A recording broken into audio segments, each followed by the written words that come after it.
In our discussion on trauma, we confirmed the huge impact the Revelation of Adultery has on both of you. And it's also easy to misinterpret what you're seeing in your spouse during this time. What looks like anger to one can be pain to another. What looks like giving space to one can feel like being ignored. Even if you've been suspicious for years, there is a defining moment when the suspicions are confirmed, or when new information is revealed, like another lie exposed. This came from a participant who had suspected the affair, which had been denied for 2 years. And when it was finally admitted to, she said, "The thin ice I'd been standing on broke. I fell in drowning, desperate for air." That so clearly expresses the experience of many betrayed spouses and is descriptive of the experience of the trauma of infidelity. But there's also another factor to consider in the healing process, and one that is often underrated. The revelation of adultery is comparable to the sudden death of a loved one. It is a shock, a trauma of that huge magnitude. In working with couples who have lost a child and then gone through adultery recovery, they have stated that the adultery was worse. And Gary and I can say that because we lost our son in 2016 and our adultery recovery was in 1993. But everything that we utilized in our adultery recovery helped us process the grief of losing our son. You know, one of the things that I just like to comment on is not talking about it, you know, because we're talking about how it was a trauma, you know, and it's on the order of like losing a child. And I think that, and this is, I'm pretty much saying this for the offending spouse, because a lot of us would rather just like not talk about this. It's like, if you could just forgive me, if you could just, you know, we could just move on, then we won't have to talk about this anymore, and then it won't hurt so much, you know, as we do this. But if you look at it from the standpoint that your offended spouse is going through a trauma on the order of losing a child, it's that deep.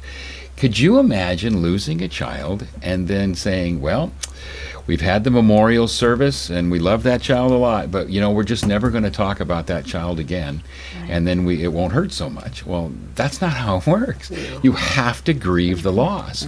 And if you're going to truly grieve that loss, then you have to have the freedom to go there no matter what. So you got to talk about it. Loss is another aspect of adultery recovery. And recognizing the grief experienced can help in the healing. So let's talk just a little bit about the grieving process. First, there is no right or wrong way to grieve, but there are healthy ways to cope with the pain, and that's what we want to focus on and talk about. And why is that important? Well, Father Richard Rohr says it best: pain that is not transformed will be transmitted. So that means you can bury the pain. Well, Gary Rosberg says you can bury the pain, but you bury it alive. The pain does not go away. That's very true. It will sit there alive and well and just become bigger. I picture it like a beach ball that you try and submerge under the water. And what happens when it bursts out from the water, it goes in all kinds of different directions. It doesn't come down in exactly the same place that you put it down. So the reality is, as Mona said, it doesn't, it gets transmitted. So you don't know where it's going to pop out, and you don't know who it's going to attack, but it's going to come out. It will indeed. Thank you. That's a great example. What you need to understand as you walk through this process of trauma and grief is that no matter what does or doesn't happen with your marriage, whether you stay together or divorce, what does or doesn't happen with the pain caused by the infidelity, this trauma, this grief experience, it's going to greatly influence the rest of your life and the lives of those with whom you connect. Now, if you just talk about kids and grandkids, Gary and I would have affected 7 others directly. Mike and Joe would have affected 12 others directly. And those are just our children and grandchildren. Who knows about future generations? So it's not just about the two of you. How you heal is going to cause a ripple effect whether or not you stay married. So we often tell people, you know, they initially, a lot of people aren't sure they want to stay in the marriage. right. And I get that. I wasn't either. I didn't think we could heal. I didn't think I was staying in the marriage. But I tell them that healing is important enough to do together. So work on the healing, because if you have children, you're not going to get rid of this person. This person will be a part of your life as long as your children live. So you're going to have to learn how to be healthy around one another and to process the trauma, the grief, and the pain. So if you're not sure about the marriage, that's okay. But agree to work on the healing. The grief of adultery also falls under the category of disenfranchised grief. And that's a grief that's unconnected to a loss recognized by society at large. Adultery is often hidden. Many people do not recognize the grief incurred with adultery. You know, when our son died, the church came out. They brought meals, they visited, they loved on us. It was a wonderful experience under a very not so great experience. Right. But when the adultery happened, nobody brought meals, nobody cleaned my house, nobody did my lawn, you know, we were on our own. And you didn't tell anybody. And we didn't No, tell anybody. absolutely not. But even when we tell people, I still hear from other couples, nobody comes in and guides you through No. like they do in a death. Right, because usually they back away. They don't know what to Yeah. do. They don't know what to do. Yeah, right. and you got to give them a little grace too. It's not that they love you any less. It's just that they don't know what to say. That's You know, right. They have never been this. They don't have That's any right. idea. So Well, That's right. even the church really doesn't know what to say. No. It's not that they don't care about you. They just don't know what to do Yeah. or say. They don't. And this does, again, fall into that disenfranchised grief because it's considered unacceptable grief. That's right. Right. The betrayed is told, just move on. No one encourages you to take the time you need to heal. Exactly. So, you know, I bring that up because, if you have a friend or family member going through this, there are some things you can do. Right. Childcare, meals, Date night. Yeah, you know, Any of those whatever. kinds of things, right. Yeah, give, Movie night. Yeah, yeah. Yeah. Just And nobody's just saying stay go away from cancel Titanic. them. Yeah, nobody's saying you have to go cancel them. But do bring a meal. That's okay. Do That's offer right. to babysit. And if you are the one struggling in this, and all you're getting from those, and people know, Right. and what you're getting from the people who know is, how can I help? How can I help? Well, tell them. Right. You know, a meal would help. It's hard to work Yeah. all day and come home and make a Right. meal.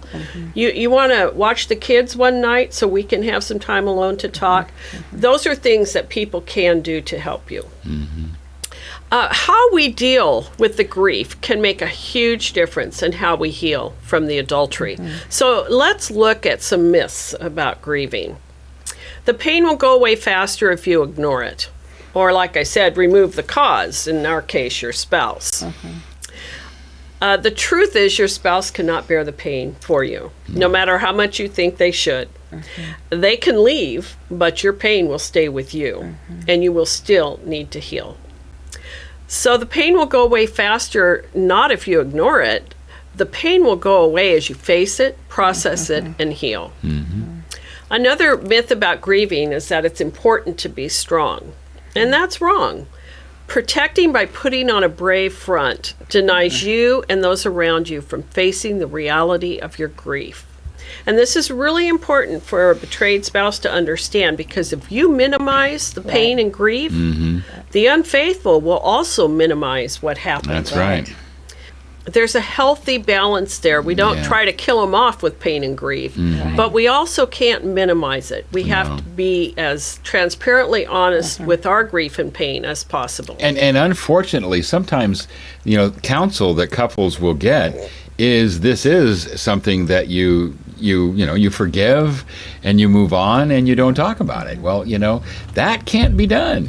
Not in this case. It's just like losing that child. You got to talk about this in order to process it.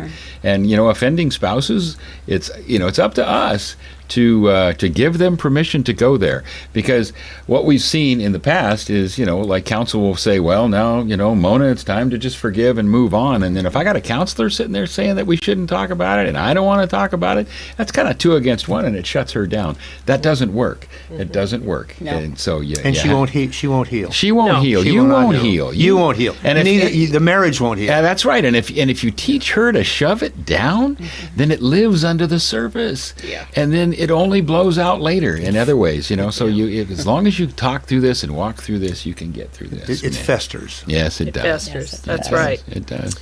Another myth about grieving is if you don't cry, it means you're not sorry about the loss. And that is so wrong. And obviously, this is probably spoken more about men because a lot of times fewer men cry, although I think that's changing in a healthy way. But crying is only one normal response, not the only one. Yeah. And crying does not necessarily mean you're repentant. So another myth about grieving is that it should last about a year. Well, there is no normal timetable for grieving. And yet many betrayed spouses are expected to be fully healed in a specific time, and a year is often that time figure conveyed. Yeah. And in fact, what happens at a year is a lot of anniversary triggers come up, just Yeah. like in grief. If your husband died a year ago today, you're probably going to be thinking about him a year ago today. Well, if Yes. Revelation was a year ago today, or this week, or this month, you're going to remember that. Those are called anniversary triggers. Anniversary triggers are normal in a grieving process, and it's going to happen. A lot of us in adultery recovery have a rough time around that 1-year anniversary rather than being fully healed. And one of the things that I would just guard this, for couples that are coming up to that 1-year anniversary, I think a lot of times they'll have a kind of a tendency to not bring it up. Well, it's coming up. Maybe we shouldn't talk about it. Why make it worse than it already is? So let's not talk about it. That's not good. You're gonna remember. And so, boy, weeks and weeks out even. So, we got that first anniversary coming up. Let's do something. Let's go somewhere. Let's get grandma and grandpa to take care of the kids or whatever. But not you're eventually going to want to rewrite your history. Not necessarily on that particular date. We actually had a couple once that didn't they renew their vows at the very spot that she confessed to him that she had an affair, and to rewrite that history, to make it something that wasn't so such a bummer. Yeah. I guess. Yeah, and sometimes a betrayed spouse may just want to be alone on that That's day right. Exactly. to grieve and Yeah, be in a that's fetal exactly position. right. Yeah. That's okay, but plan for that. But you need to be honest That's with right. your spouse. That's and, right. And do That's that. That's the point I was spent bringing up. all kinds of money on vacations and jewelry, trying to buy my way.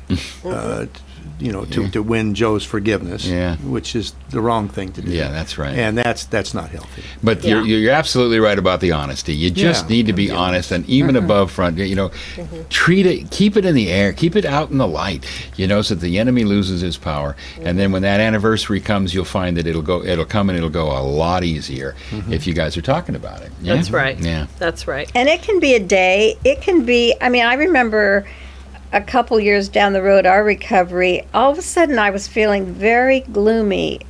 And it was summertime, which is usually, because we were involved in education, usually summer is the good time. Right. But that 1 year, I was just so gloomy and couldn't figure it out. And then it dawned on me, that's when Mike had his affair, was Yeah. during the Right. summertime. Right. That's And so it's not like you can even settle a date, but be aware of who you are and what Yeah. you're feeling. Yeah. That's right. And then share it. Share it with your spouse. And share it. Yeah. Absolutely. Yeah. Another thing about that anniversary date trigger, I think is important to remember, is it's sometimes I've heard, people that I've talked to have said, well, yeah, but if we make a big deal out of it, aren't we just setting it in stone, then it's always going to be, this looming date that's always coming. It's not the case. No. It's not the case. And I can tell you this for a fact, of course the first year we remembered. I think the second year we remembered, but it might have been as early as the third year. No. You wish. He's an optimist, yeah. I know you say that, but maybe I don't. But Eventually. But Yes, eventually, I eventually. remember it was way past it, and we were sitting there talking or whatever, and I says, "Do you know what happened last week?" And you went, what? You didn't even really put two and two together that, oh, yeah, really, that's the case. So there is hope, folks. Yeah, there this is. is not that. And that was just as much a surprise to me as it was. That's to you. right. That's right. Yeah. I mean, if you ask me the date and I think about it, I can tell you. Right. You know, but it doesn't control me anymore. No. Yeah. That's right. So we are physical, emotional, and spiritual beings, and grief affects all parts of us. And all three of these areas need healing: the physical, the emotional, and the spiritual. And one of the problems that we have seen in couples is if they only focus on one area, Right. then that denies the other areas healing, and it doesn't work. And in Christendom, sometimes what we do is focus only on the spiritual wound, Right. but we still have to deal with the physical and the emotional wounds too. Yes. The Center for Loss and Life Transition in Fort Collins, Colorado is run by Dr. Alan Wolfelt, and he says this about grieving a death, but I believe it applies to any grieving process, including the one that we go through with adultery recovery. Grief is what you think and feel on the inside. It's the numbness, the sadness, the anger, the regret, and sometimes even relief all rolled up into one. It's a pain in your gut and a hold in your chest. Mourning is expressing your grief, letting it out somehow. You mourn when you cry. You mourn when you talk about it. You mourn when you write about it. You mourn when you punch a pillow. Everybody grieves inside. But only people who mourn really heal and move on to live and love fully again. Yeah. Did you get that? Yes. Processing your grief, expressing your grief in mourning leads to healing. It's so that we can do that moving on that everybody wants us to do and that we want to do. So don't try to qualify another person's grief or measure the depth or reality of it. Encourage accessing resources that help process the emotions of grief. And we need to understand that each person reacts to trauma and to grief in their own unique way. Oswald Chambers wrote, "Never make a principle out of your experiences. Let God be as original with other people as he is with you." Amen. So the point of bringing this up, of talking about grief, is so that you can begin to comprehend what you may be seeing in your spouse or not seeing in your spouse.